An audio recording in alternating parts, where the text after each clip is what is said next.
Okay, let's briefly touch upon Star Trek conventions. Have you ever attended them?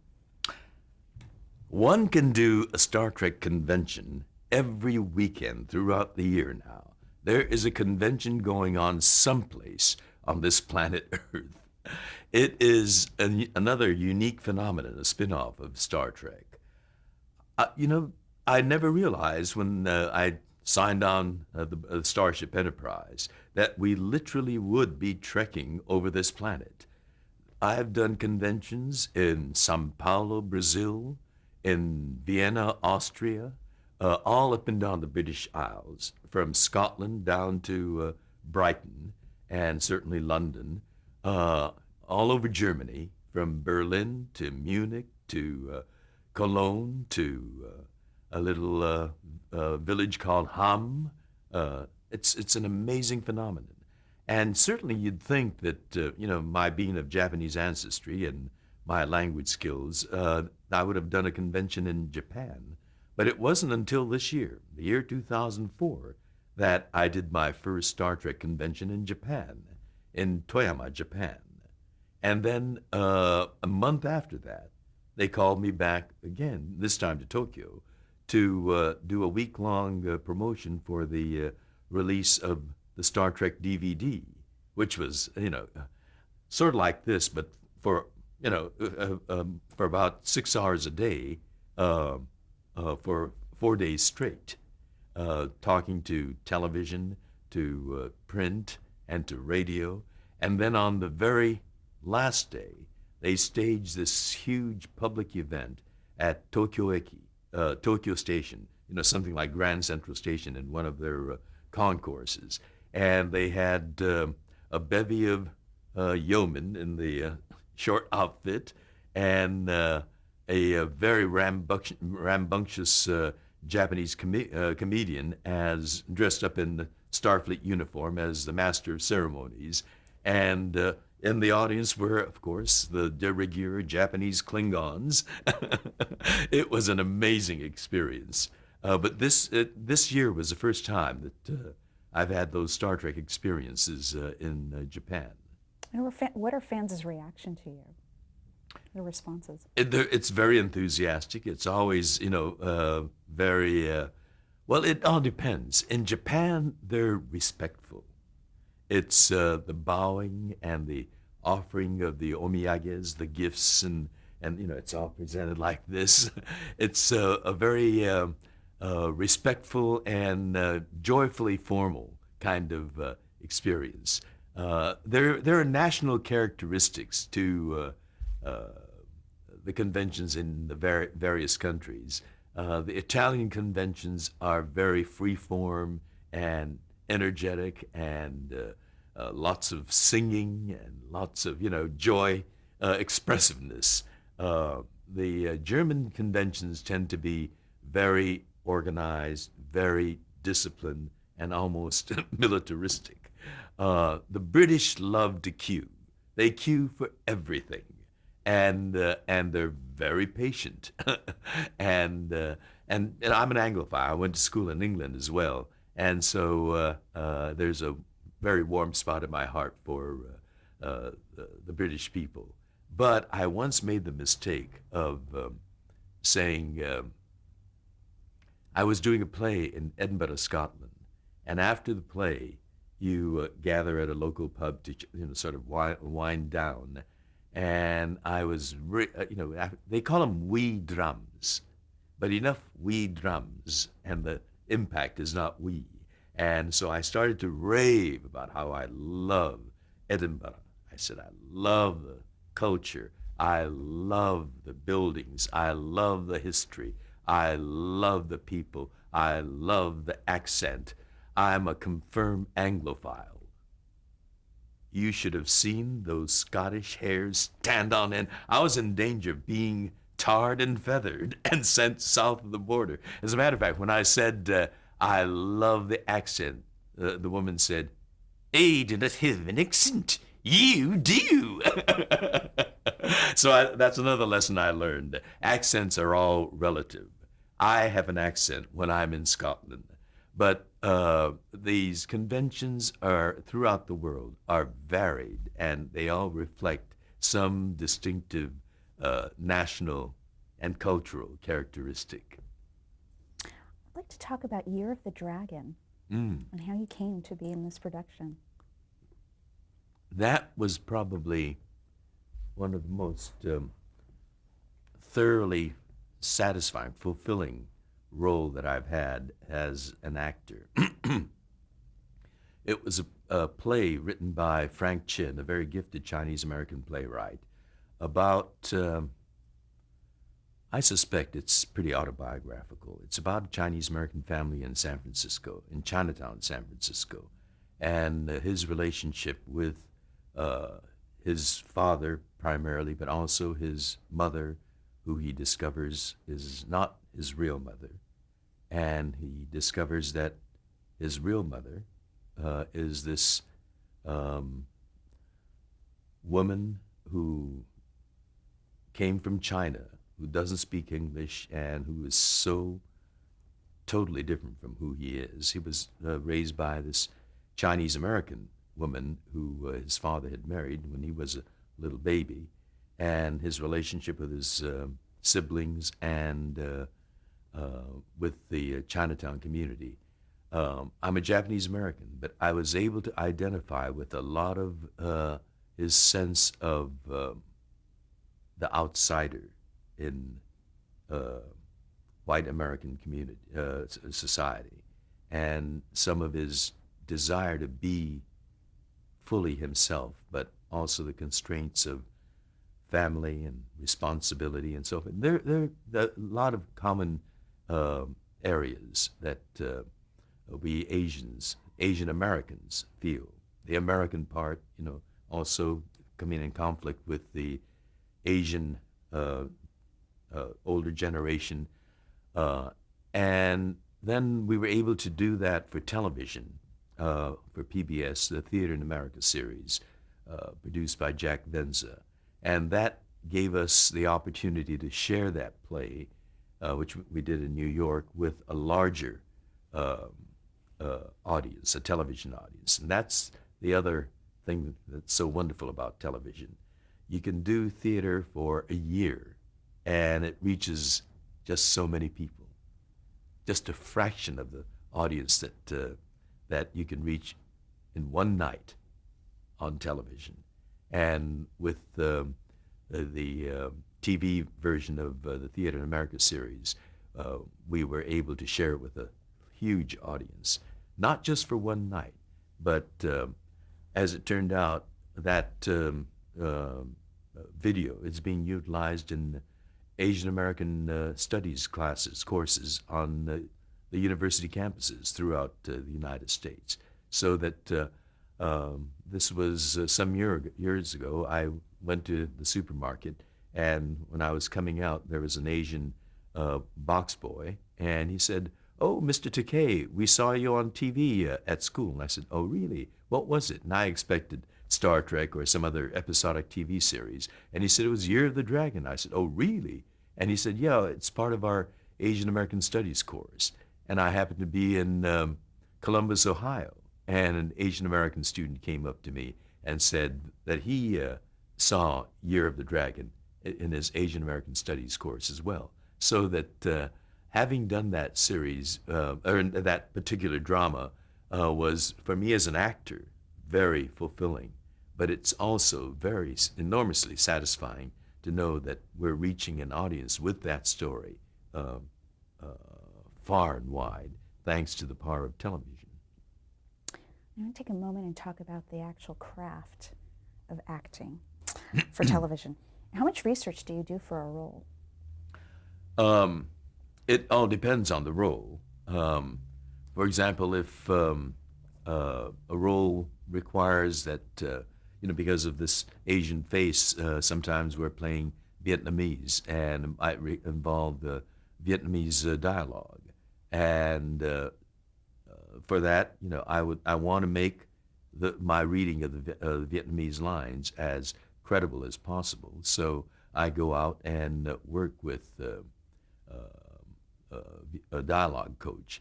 Now this was for a feature film, uh, uh, The Green Berets, that I worked with the dialogue coach. With television, you don't have the luxury of that kind of time. I try to bring as much research as possible, particularly when it's linguistic, because speaking Japanese and Spanish, I'm very sensitive to the importance of foreign languages being spoken properly. If you're playing a person that speaks that language, nothing offends me more than when, because I understand Japanese, on television, I see a Japanese role being played by an Asian actor who botches the Japanese line. I cringe at, when I hear Japanese being spoken and it doesn't sound like Japanese at all. And so because of that, I take particular care in trying to speak foreign languages that I do not speak as believably, as credibly, as recognizably as possible. And in movies, you have that luxury. In television, because of the time constraint, you don't have that opportunity to the extent that one can do it for movies. But I do try to work with, for example, if I have to speak Mandarin, I work with a friend that speaks Mandarin fluently to try to get as believable as possible. In terms of other preparation, I think you have to personalize the character that you're playing. And again, with the limitation of that time, you try to find aspects of yourself that might work with the character. With a feature film where you have more time, or for the theater, where you have more time, you have the opportunity to explore a bit more, reach a bit more. The biggest challenge with television acting is the limitation of time. You might get a call and you might be in front of the camera, a few days hence. So that's the big challenge. Well, how often do you like to rehearse, though? How often do I like to rehearse? I mean, would you... Depending on, well, for the theater, we rehearse ideally for a month. But that's because once you start, you get no breaks. With television, you have the opportunity to break and have a take 2 and take 3 and take 4, So that's a different kind of luxury that you have with television. What was the question? What, would you prefer to rehearse alone or maybe with your castmates? Oh, ideally to work with the class with your castmates. You get, the scene is organic. That's the mailman. Oh. No, we're not being broken into. Ideally, you work with the other members of the cast that's in that scene, because you want to get the rhythm of the scene, you want to get the rhythm of the other actor, you want to get the whole thing working organically. But you don't have that luxury either. If you get the script just a few days before you're to film, so you come as prepared as you can. First of all, have your lines. That's the big mechanical part that you have to have done, over, finished, and then you start working on the personalization part and to relating with the others in the cast. What about the preparation you do right before shooting a scene? What I try to do there is to be as much in the character, calm, to have as much control, because if you're struggling with lines or struggling with trying to remember this and that, it's too late. You try to become as fully in control as a character as you can. That few moment when you can just, concentrate and become the character. In television, what do you feel your talents are stronger in? Acting in comedies or in drama? I don't know. I enjoy both. I have fun with comedy. Um, it's a chance to explore the light side, or I get sometimes bamboozled into a lot of comedic scenes. I walked into the situation with I didn't know it was the Daily Show. They called and said they wanted to interview me about my comments on the depiction of Asian males in Hollywood. And so I certainly have opinions on that. So I said, yes, I'll do an interview. And it turned out the woman was from the Daily Show. I didn't know that. And what she wanted to find out was the depiction of Asian males in porno films. And the first question she asked was, how would you feel about acting in a film titled Hot Wet Bitches? And my reaction was, hot, wet bitches? And they used that clip and they had a lot of fun with it. And then Howard Stern picked up on it, and it's still running. I'm told that my voice comes on saying that very regularly there. But comedy is really serious, but the situation and the context is what makes it funny. And so, comedy is another form of drama in a different context. Comedy is actually sometimes very cruel. I mean, what's so funny about a man slipping and falling down on a banana peel? But that's a classic comedic scene, falling on a banana peel, and yet we laugh. He could have broken his bone, his skull could have cracked, and yet you don't think of that. So comedy is really putting a very serious situation in another different kind of spotlight. Drama, I think, is to me the real thing. That's where you deal with the human condition, tragedy, aspiration, hope, the bittersweetness of life, and I think drama is richer, denser. It's a fuller human experience. Do you feel that your performance is affected by an audience? Absolutely, absolutely. I mean, I fancy myself basically a theater actor, and after all that work rehearsing, there's nothing that energizes a performance more than when you step on that stage and there's that breathing, laughing, gasping, sobbing, and most importantly, applauding audience there. That's the one thing I miss with television and movies. You work and you tear your heart out in front of that thing called the camera, and there it sits, cold and mechanical, and the human life behind it is,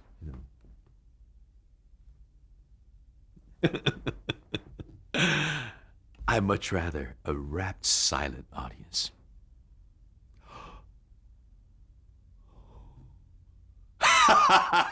There's something wonderful about that.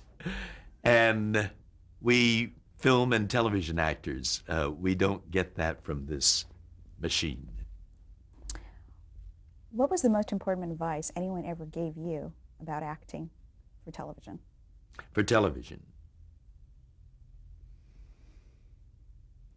the best advice for television. Jimmy Doon gave me a lot of tips on acting, but it wasn't necessarily for television, although it was in the television context, Star Trek.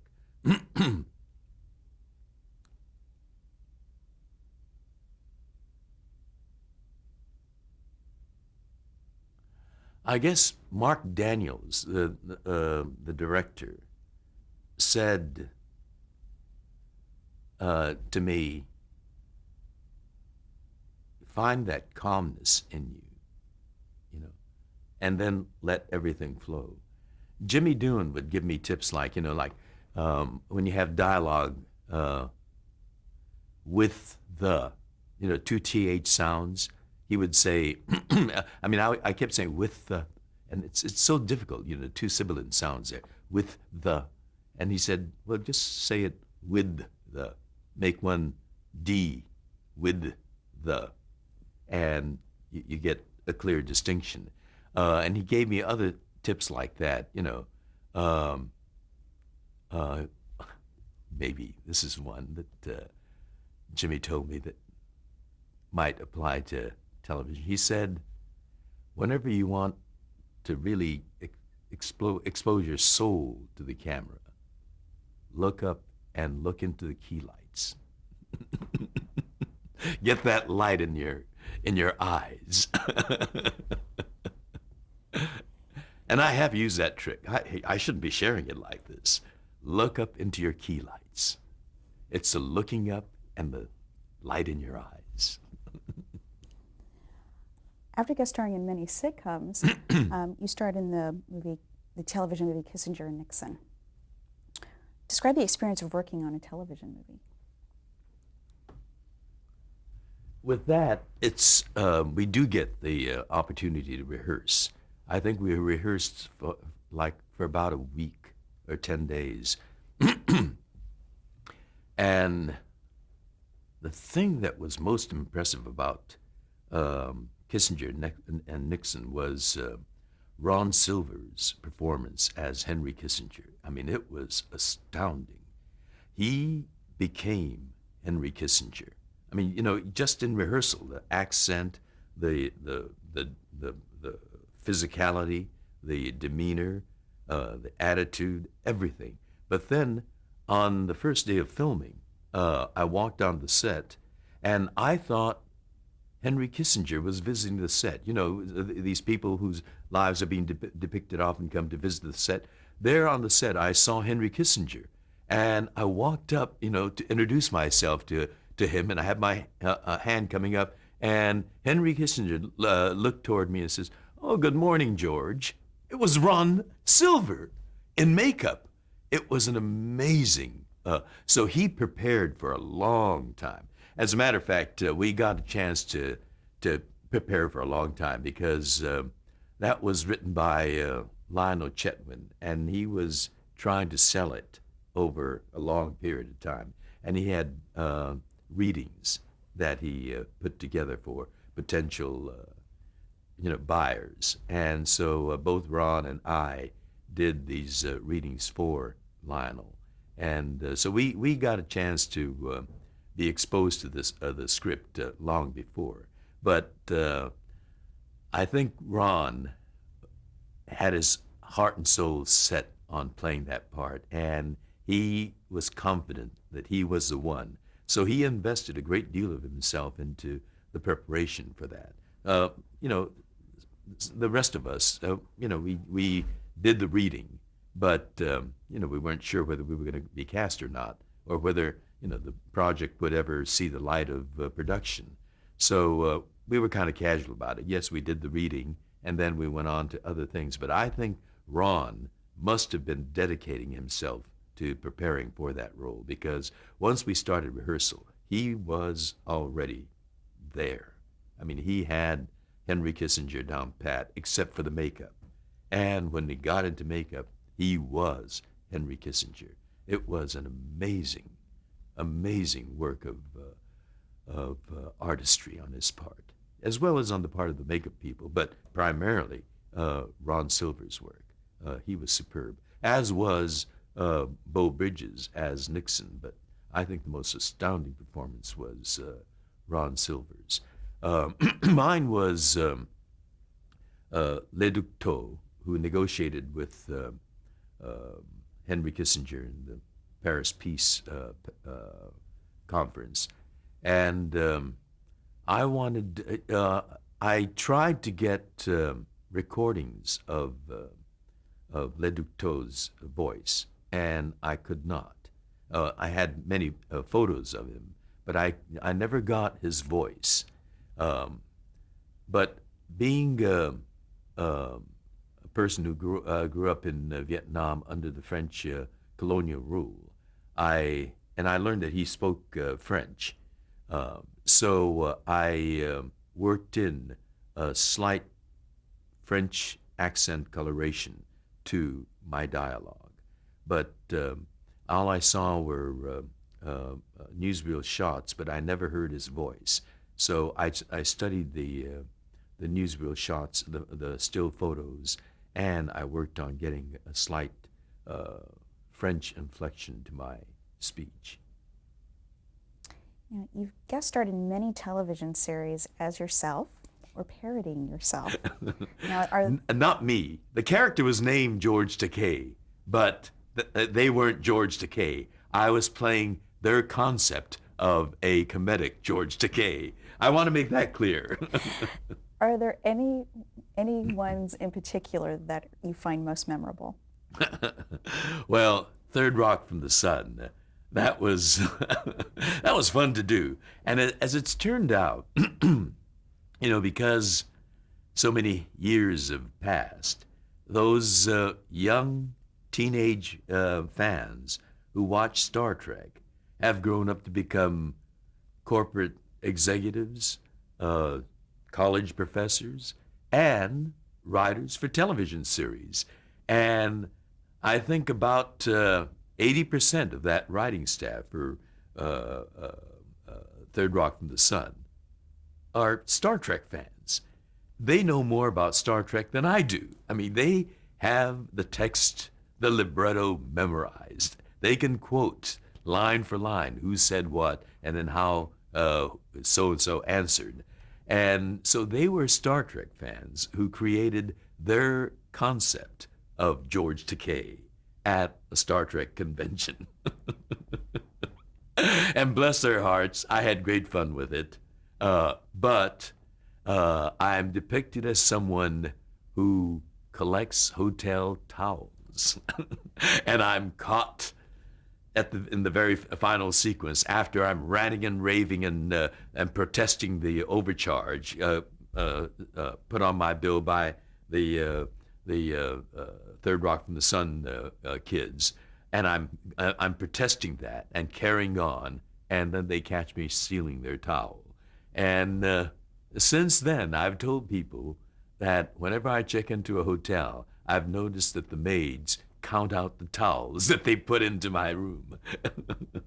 But that was great fun. That was the most memorable, although I've, played George Takei and other things like Watching Ellie and that hospital thing. Scrubs. Scrubs. Okay, we're going to stop here and change tape.